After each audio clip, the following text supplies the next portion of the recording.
Hello സുഹൃത്തുക്കളെ, നമസ്കാരം. ഇന്ന് നമ്മൾ പറയാൻ പോകുന്നത് ഒരു ഗോഡൗണിൻ്റെ ഡീറ്റെയിൽസ് ആണ്.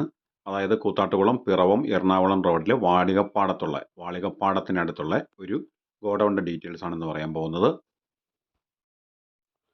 അപ്പോൾ ആ വീഡിയോയിലേക്ക് കിടക്കുന്നതിന് മുമ്പ് എൻ്റെ ചാനൽ ആദ്യമായിട്ട് കാണുന്ന ആൾക്കാർ ഒന്ന് സബ്സ്ക്രൈബ് ചെയ്യുക. വീഡിയോ ഇഷ്ടപ്പെട്ടു കഴിഞ്ഞാൽ ലൈക്ക് ചെയ്ത് സുഹൃത്തുക്കൾക്കൊക്കെ ഒന്ന് ഷെയർ ചെയ്യുക. ഓക്കെ.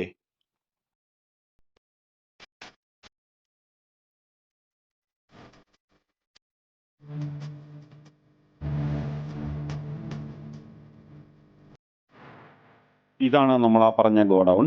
കൂത്താട്ടുകുളം പിറവം എറണാകുളം റോഡിൽ വാളികപ്പാടം ടൗണിനടുത്ത് കിടക്കുന്ന 3000 സ്ക്വയർ ഫീറ്റിൽ എല്ലാ പണിയും തീർന്നു കിടക്കുന്ന ഗോഡൗണാണിത്. എറണാകുളം ജില്ലയുടെയും ഇടുക്കി ജില്ലയുടെയും കേന്ദ്ര ഭാഗങ്ങളിലേക്ക് യഥേഷ്ടം എത്തിച്ചേരാൻ കഴിയുന്ന വിധത്തിലുള്ള ഒരു സ്ഥലത്താണ് ഈ ഗോഡൗൺ സ്ഥിതി ചെയ്യുന്നത്.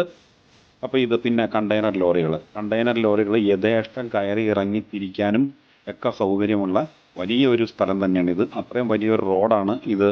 താരട്ട് റോഡുമായിട്ട് കണക്റ്റ് ആയിരിക്കുന്നത്. അപ്പോൾ അങ്ങനെ റോഡ് സൈഡിലാണ് ഈ ഗോഡൗൺ സ്ഥിതി ചെയ്യുന്നത്. പിന്നെ അതുകൂടാതെ ഈ ഗോഡൗണിനോട് സമീപത്ത് 2 ബാത്റൂമും ഇതിനോട് ചേർന്ന് തന്നെ ഉണ്ട്. വസ്ത്രനിർമ്മാണ യൂണിറ്റുകൾ, പലഹാര നിർമ്മാണ യൂണിറ്റുകൾ, മറ്റ് കമ്പനികളുടെ സ്റ്റോക്ക് പോയിന്റ്, കോഴിത്തീറ്റ, കാലിത്തീറ്റ, വളങ്ങൾ എന്നിവയുടെ ഗോഡൗൺ, മറ്റ് ഫുഡ് പ്രോസസ്സിംഗ് യൂണിറ്റുകൾ, പിന്നെ തയ്യൽ പരിശീലനം പോലെയുള്ള യൂണിറ്റുകൾ എന്നിവയ്ക്കെല്ലാം അനുയോജ്യമാണ് ഈ കെട്ടിടം. അതുകൂടാതെ ഏതു വിധത്തിലുള്ള ചെറുകിട വ്യവസായങ്ങൾക്കും അനുയോജ്യമാണ് ഈ കെട്ടിടം. അതിവിശാലമായ 3 ഏക്കർ സ്ഥലത്ത് സ്ഥിതി ചെയ്യുന്ന ഈ 3000 സ്ക്വയർ ഫീറ്റ് കെട്ടിടവും ഈ സ്ഥലവും കൂടെ ഒന്നിച്ചോ അല്ലെങ്കിൽ ഭാഗികമായോ ലീസിന് കൊടുക്കാനാണ് പ്രോപ്പർട്ടി ഓണർ താല്പര്യപ്പെടുന്നത്. അപ്പോൾ ആദ്യം നമുക്ക് ആ കെട്ടിടത്തിൻ്റെ ചുറ്റുമുള്ള സ്ഥലങ്ങളുടെ കാഴ്ചകളിലേക്ക് പോയിട്ട് തിരിച്ചു വരാം.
അപ്പോൾ ഈ കെട്ടിടത്തിൻ്റെ കൂടുതൽ ഡീറ്റെയിൽസ് അറിയാൻ താല്പര്യമുള്ള ആൾക്കാർ ഇനി സ്ക്രീനിൽ കാണുന്ന നമ്പറിൽ കോൺടാക്റ്റ് ചെയ്താൽ മതി. ഓക്കെ. ഇതുപോലുള്ള മറ്റൊരു വീഡിയോ ആയിട്ട് നമുക്ക് വീണ്ടും കാണാം. Okay, good bye.